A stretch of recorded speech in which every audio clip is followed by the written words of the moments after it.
हम हैं मुस्तैद, हम हैं तैयार, आसमान की बुलंदियों से सागर की गहराइयों तक हम हैं मुस्तैद।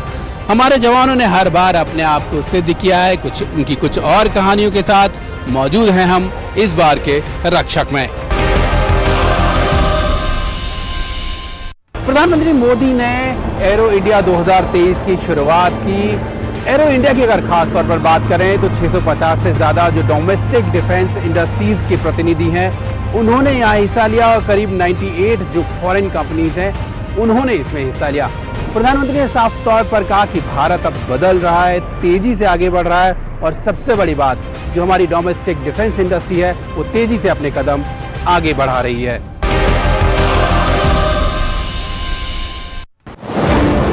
बेंगलुरु का आसमान आज इस बात की गवाही दे रहा है कि नई ऊंचाई नए भारत की सच्चाई है। आज देश नई ऊंचाइयों को छू भी रहा है और उन्हें पार भी कर रहा है। एरो इंडिया का ये आयोजन भारत के बढ़ते हुए सामर्थ्य का उदाहरण। नए भारत के सामर्थ्य, नए भारत की नई ऊंचाई और नए भारत पर दुनिया के बढ़े हुए विश्वास की ये आसमान में गूंजती गवाही है।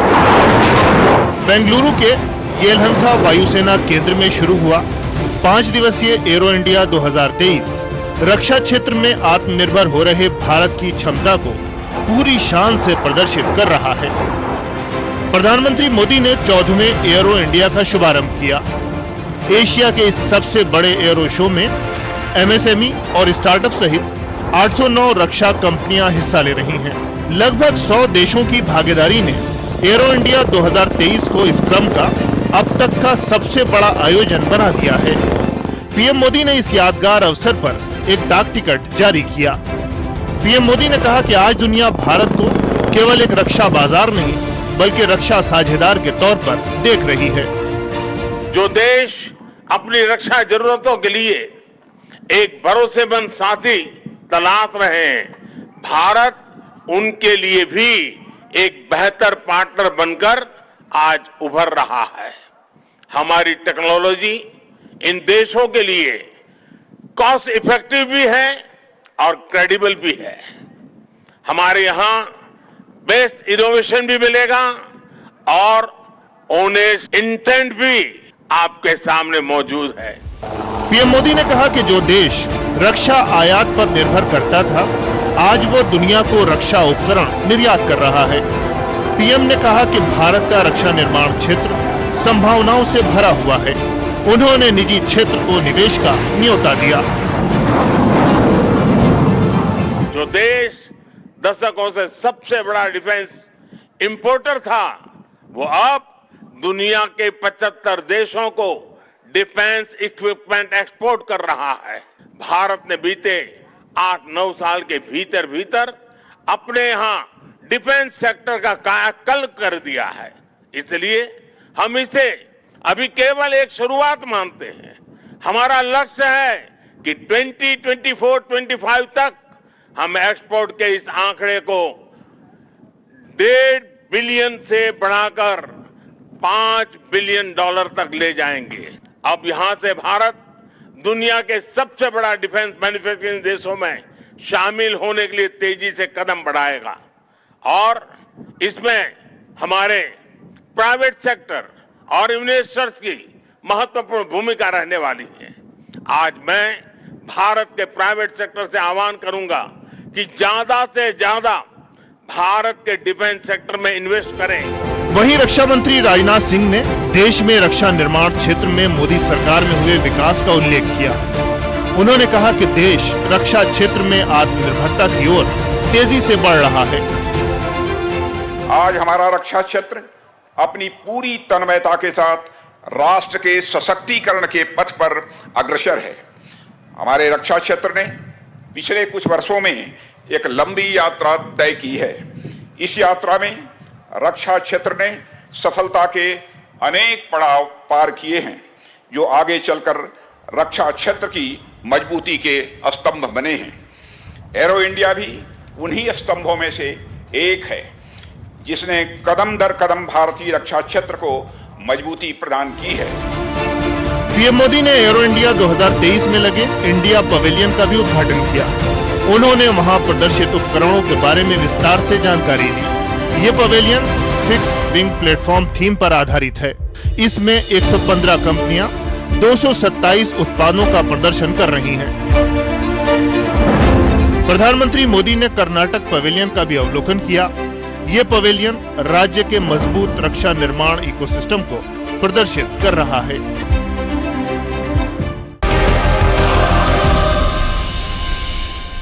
एरो इंडिया 2023 ने न केवल एविएशन इंडस्ट्री जो है हमारी, इसको एक बेहतर मंच तो प्रदान ही किया, लेकिन रक्षा मंत्री राजनाथ सिंह लगातार इस इवेंट के बीच में रहे और एक चीज उन्होंने साफ तौर पर यह कही कि मेक इन इंडिया को लेकर सरकार बहुत तेजी से आगे बढ़ रही है। जिस बात को लेकर लगातार जो हमारे विशेषज्ञ हैं वो कहते रहे कि इंजन को लेकर हम किस तरीके से आगे बढ़ रहे हैं, रक्षा मंत्री ने साफ किया कि भारत में इस पर तेजी से काम चल रहा है और जल्द ही भारत इंजन बनाने की दिशा में तेजी से आगे बढ़ेगा।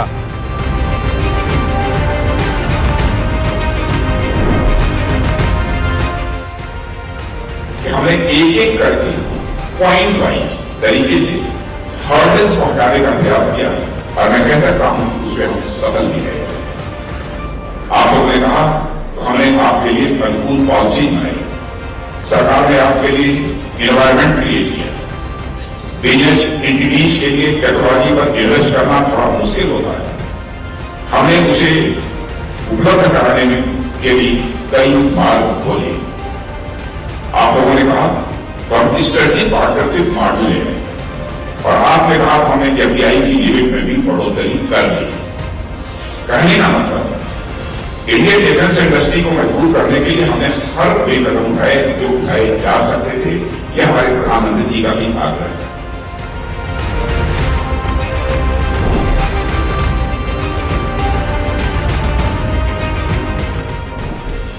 वर्ल्ड लेवल पर एक अलग ही लेवल का कंपटीशन है इस सेक्टर में, इसे हम सभी जानते हैं। ऐसे में हमने यह समझा कि इंडियन डिफेंस इंडस्ट्री को आगे बढ़ाना है, उन्हें प्रोत्साहित करना है, उनके प्रोडक्ट्स का डोमेस्टिक डिमांड भी एश्योर होना यह आवश्यक है। इसके लिए एक बड़ा कदम उठाते हुए 2020-21 के दौरान हमने डिफेंस बजट में से कैपिटल प्रोक्योरमेंट के लिए 58% हिस्सा इंडियन डिफेंस इंडस्ट्री के लिए रिजर्व कर दिया।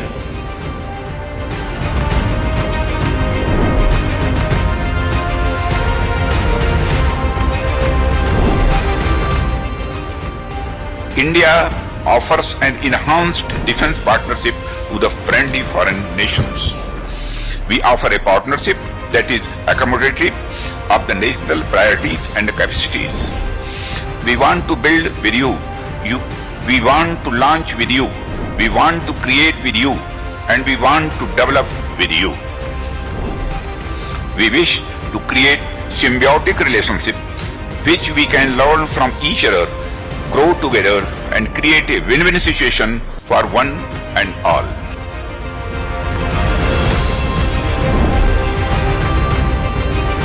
Today, the international security environment has become complex with constantly changing geopolitical and geostrategic interests.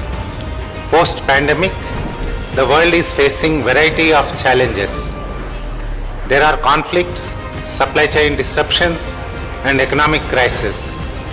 This necessitates coming together of like-minded nations to ensure mutual prosperity, peace, and prosperity.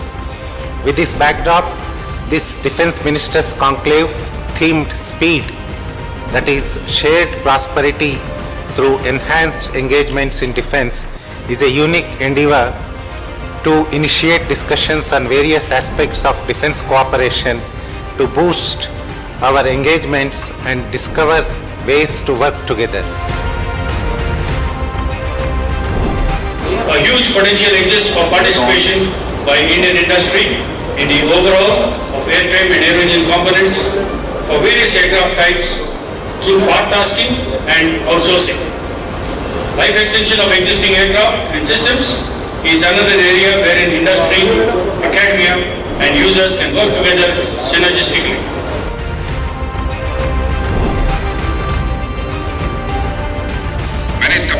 एक छोटे से printer लेने के लिए पहले लोगों को बड़ा सोच विचार करते हुए देखा है कि कोई ऐसा प्रिंटर ना आ जाए जिसकी बाद में सर्विसिंग में दिक्कत आए, या ऐसा प्रिंटर ना आ जाए कि खरीदते समय तो उसकी कास्ट कम पड़े पर बाद में उसके कार्ट्रिजेज लेने भारी पड़ जाए। यह सब सोचना भी चाहिए, यह अच्छी बात है। तो अगर इन छोटी छोटी चीजों का सौदा करते समय हम उसकी पूरी कुंडली निकाल सकते हैं, तो इतने कॉस्टली डिफेंस इक्विपमेंट और सिस्टम्स को एक्वायर करते समय क्या हमें उसके भविष्य के बारे में नहीं सोचना चाहिए? सो मैं चाहूंगा कि आप लोग इस बात पर विचार करें कि हम इस प्रकार की खरीदों के समय इक्विपमेंट की लाइफ साइकिल कास्ट की जानकारी भी ले सकते हैं क्या?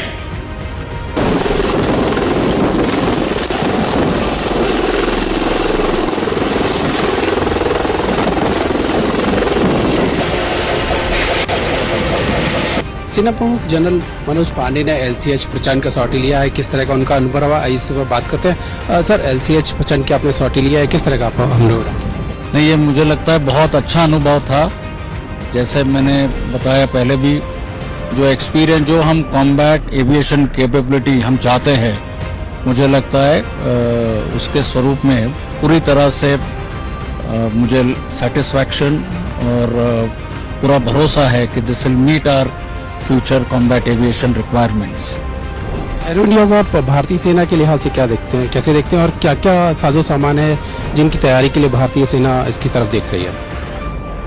मैं ये कहूँगा कि इस समय एरो इंडिया की जो थीम है, runway to the billion opportunities, मुझे लगता है वो बहुत उपयुक्त है, क्योंकि इस एरो इंडिया के दौरान जितनी भी हमारी इंडिजिनस डिफेंस इंडस्ट्री की कैपेबिलिटी है, मुझे लगता है वो सही अर्थ में हम शोकेस कर पा रहे हैं। रिसेंटली जो घटनाएं हुई हैं उसमें ट्रेडिशनल वॉर का सिनेरियो काफ़ी चेंज हुआ है। फ्यूचर की नीड से आप कैसे देखते हैं, कैसे भारतीय सेना अपने आप को तैयार कर रही है? देखिए, कुछ एक अभी जैसे रशिया यूक्रेन कॉन्फ्लिक्ट है, इसमें इसके फलस्वरूप हमारे लिए कई इम्पोर्टेंट लेसन्स उभर कर आए हैं, और जिसमें से एक मुद्दा जो अहम है मुझे लगता है वो है किस तरह से डिसरप्टिव टेक्नोलॉजीज़ या जो नीश टेक्नोलॉजीज़ है वो किस तरह से वॉर फाइटिंग कैपेबिलिटी के क्षेत्र में उभर कर आ रही है।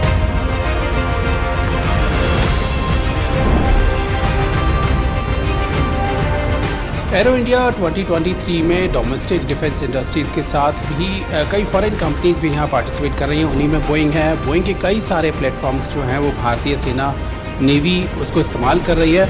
बोइंग किस तरीके के प्लान्स के साथ भारत में आ रही है और उसके फ्यूचर प्लान्स क्या है, इस पर बातचीत करने के लिए हमारे साथ बोइंग इंडिया के एलन गर्सिया है। Welcome to Alan. Can you tell us what is the future plans for the Boeing in India? So absolutely. So as you're probably well aware, we have a number of platforms here already operating with both the Indian Navy and Indian Air Force.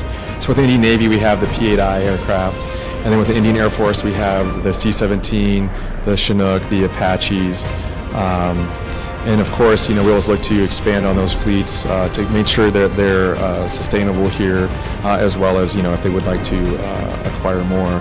I would say one of the things that, of our plans for the future here in India is, of course, to continue to grow off the large footprint that we already have here. As most people may know, we have one of the largest footprints of Boeing outside of the U.S. here in India. Our largest facility actually outside of the U.S. is located here in Bangalore with our BITEC engineering campus. We employ almost 5,000, actually over 5,000 people here in India, and that will continue to grow as we, again, grow our capabilities and our footprint here, and that goes along with not just Boeing growing, but helping the aerospace industry grow. What are you showcasing to the Indian market, to the Indian forces? Here in Aero India. So again, it's really just continuing to show off what we have. As I mentioned, we believe there's maybe more opportunity for some P-8 aircraft that the Indian Navy would like to have. I think they are looking for purchasing another 6. And then with the Apache helicopter, that the Indian Air Force already operates 22 of those, and then we have Indian Army, which is getting ready to procure another 6, and then they would look to maybe follow on order of more up to 11 perhaps. And then just one of the things that I'd like to highlight with the Indian Army Apache helicopter is that located in Hyderabad, we have a joint venture with Tata called T-Bol, where we actually produce all the Apache fuselages for the Apache fleet worldwide. So we've been doing that for about 7 years. You see, in last recent 6 to 8 years, how India is developing their defense industries. What do you have to say about this? I think there's been some really large growth in the India defense industry. I would say, I was starting to be involved. My first really initial exposure to the Indian aerospace industry was when we were delivering the P-8s maybe 12 years ago and getting the Indian Navy stood up there.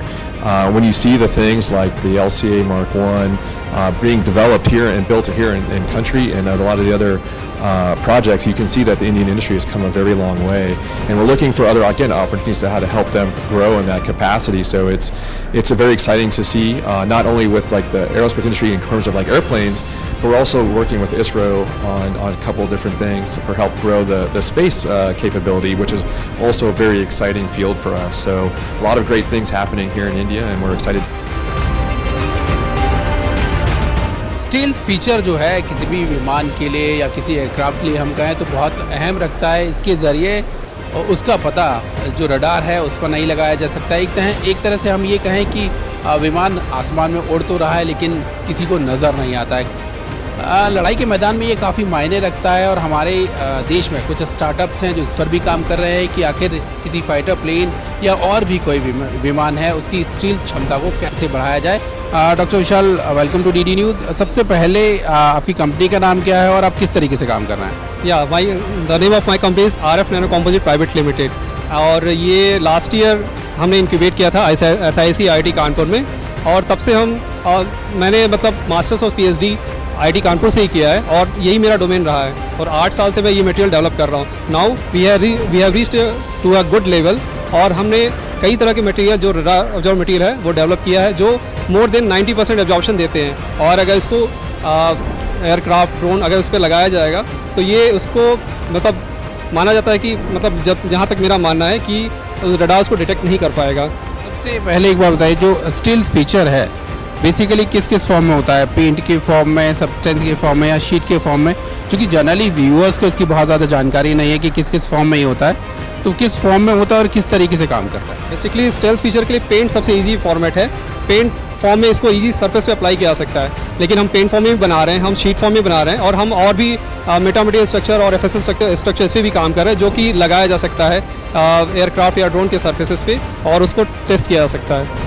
आप जो बना रहे हैं paint के form में बना रहे हैं, एफिशिएंसी उसकी कितनी है? अगर वर्ल्ड वाइड देखी जाए तो कितना एक नॉर्म है, सेट नॉर्म्स, जिसमें माना जाता है कि इतने % तक अब एब्जॉर्प्शन है, तो जो कोई भी फाइटर जेट है या कोई भी ड्रोन है वो स्टील्थ फैसिलिटी उसकी मानी जाएगी, वो कितना है और आपका जो प्रोडक्ट है वो किस लेवल पे पहुंच रहा है? स्टेल्थ फीचर कई सारे फ्रीक्वेंसी रेंज में होता है। हम बेसिकली एक्स बैंड में काम कर रहे हैं जो स्टेल्थ के लिए सबसे इंपॉर्टेंट माना जाता है, और उसमें हमने जो भी मटेरियल डेवलप किया वो मोर देन 90% एब्जॉर्प्शन देता है, और ये इतना रिक्वायरमेंट होता है, और इतने अगर हमने अचीव कर लिया तो रडार उसको डिटेक्ट नहीं कर पाएगा। अगर फ्यूचर में जो भारत जैसे एम का प्रोजेक्ट है या LCA तेजस के लिए हम बात कर रहे हैं, अगर उन सारे प्रोजेक्ट में इसका इस्तेमाल किया जाए तो आपको लगता है कि फ्यूचरिस्टिक जो स्टेल्थ फैसिलिटी है वो हमारी बहुत ज़्यादा बढ़ेगी? अभी हमने इस प्रोडक्ट को लैब लेवल पे वेरीफाइड किया है, अभी हमने रियल टाइम एप्लीकेशन में टेस्ट नहीं किया, लेकिन हाँ मेरा मानना है कि एज ए रिसर्चर और मेरा रिसर्च एक्सपीरियंस रहा है, उसमें भी हम कर सकते हैं, और उसमें हम टेस्टिंग करने के बाद ही देख सकते हैं कितना आ रहा है, बट मेरा मानना है कि हाँ काम करेगा।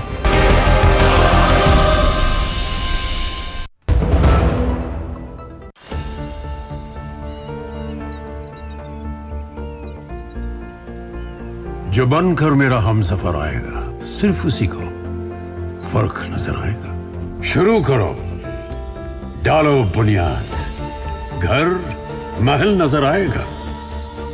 वंडर लाइए, वंडर नहीं, फर्क नजर आएगा। वंडर सीमेंट, फर्क नजर आएगा।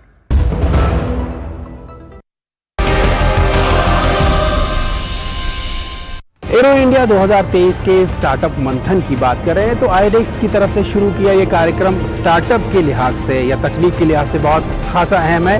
अब तक अगर आईडेक्स के जरिए रक्षा मंत्रालय ने 300 से ज़्यादा जो स्टार्टअप्स हैं उनको ग्रांट दी है, उनकी जो टेक्नोलॉजी है उनको एक्सेप्टेंस दिया है। और सबसे बड़ी बात, ये एक ऐसा प्लेटफॉर्म है जो इनोवेटर्स को, इंक्यूबेटर्स को न केवल फंडिंग मुहैया कराता है बल्कि एक बाज़ार, जो ट्राई सर्विसेज का बाज़ार है वो भी मुहैया कराता है, कुछ अपना साजो सामान है वो भारतीय सेनाओं को दे सकें। अगर हमें डेवलपमेंट करना है तो कंपटीशन को हमें रीडिफाइन करना ही होगा। अगर हम पुरानी टेक्नोलॉजी और प्रोडक्शन के पुराने सिस्टम से आगे बढ़ने के बारे में सोचेंगे तो हम उन देशों से 2 सेंचुरी हमेशा ही पीछे रहेंगे ही। और इसलिए आज आवश्यकता है कि हम नए तरीकों से सोचें और नए तरीकों से ही हम आगे बढ़ें। आगे का हमारा मंत्र होना चाहिए डिजाइन अवर डेस्टिनी, यानी हम अपने पुरुषार्थ, अपनी क्षमताओं और अपने संकल्प से अपनी डेस्टिनी को के डिजाइन की ओर आगे बढ़ें, उसका निर्माण करें। हमारी डेस्टिनी है आने वाले 25 वर्षों में दुनिया की टॉप इकोनॉमी बनना। हमारी डेस्टिनी है कि science and technology super power बनना। अमृतकाल ही इसके लिए सर्वोत्तम काल है और आप जैसे युवा ही देश की डेस्टिनी के सर्वोत्तम डिजाइनर हैं। एरो इंडिया की खास बात करें तो उसके आखिर में जो बंधन सेरेमनी है वो एक ऐसा प्लेटफॉर्म मुहैया कराती है न केवल इंडस्ट्रीज को बल्कि स्टार्टअप्स को कि जो अपनी टेक्नोलॉजी है, जो उनका डेवलपमेंट है उसको लेकर वो आगे बढ़ सकें। खास तौर पर जो नए उद्योग हैं या जो नए स्टार्टअप्स हैं वो इस तकनीक के जरिए आगे बढ़ सकते हैं, इन कोलैबोरेशन के जरिए बहुत आगे बढ़ सकते हैं। और ये एरो इंडिया का एक फीचर है जो हाल के सालों में काफ़ी बेहतरीन निखर कर आया है कि इंडस्ट्री को इसके जरिए न केवल तकनीक मिलती है बल्कि जो पूंजी की ज़रूरत होती है, जो इन्वेस्टमेंट की ज़रूरत होती है वो भी पूरी होती है और इकोनॉमी को उसमें काफ़ी मदद मिलती है। आप लोगों के सामने मुझे ये कहते हुए गौरव की अनुभूति होती है, गर्व की अनुभूति होती है कि हमारी डिफेंस इंडस्ट्री पर सरकार और समाज का भरोसा इतना बढ़ता जा रहा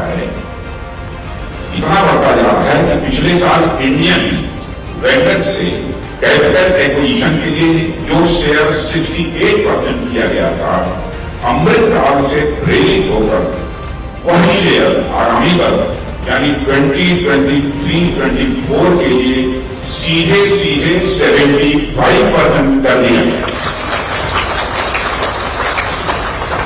आई रिपीट, यह हिस्सा 3/4 कर दिया गया है जो लगभग 1 लाख करोड़ रुपए बनता है।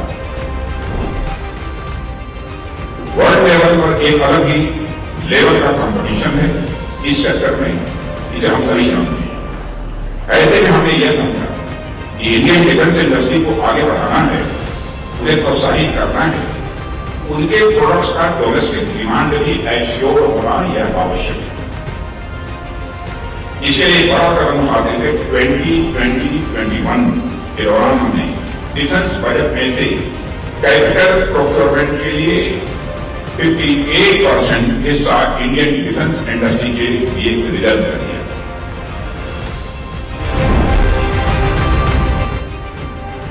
एरो इंडिया के आयोजन के लिए कर्नाटक से बेहतर शायद ही कोई और दूसरी जगह हो सकती है। एरो इंडिया 2023 का समापन हो रहा है और मैं समझता हूं कि समापन के साथ ही इंडियन डिफेंस इंडस्ट्री की स्ट्रेंथनिंग की एक नई राह अभी प्रशस्त हो रही है। यह नई शुरुआत है और इंडियन डिफेंस सेक्टर की आत्मनिर्भरता यानी सेल्फ रिलायंस के एक नए युग का, जिसमें यह सेक्टर एक नई एनर्जी, नए कमिटमेंट और नए इंतजाम के साथ अपनी प्रोडक्ट के आधार पर मजबूती के साथ आगे बढ़ेगा। कंधों से मिलते हैं कंधे, कदमों से कदम मिलते हैं, हम चलते हैं जब ऐसे दिल दुश्मन के हिलते हैं, दिल दुश्मन के हिलते हैं। हम तभी तक अपने घरों में सुरक्षित मौजूद हैं जब तक मौजूद हैं हमारे रक्षक। एरो इंडिया 2023 से हमारी इस खास पेशकश में इतना ही। बाकी की खबरों के लिए देखते रहिए डीडी न्यूज़।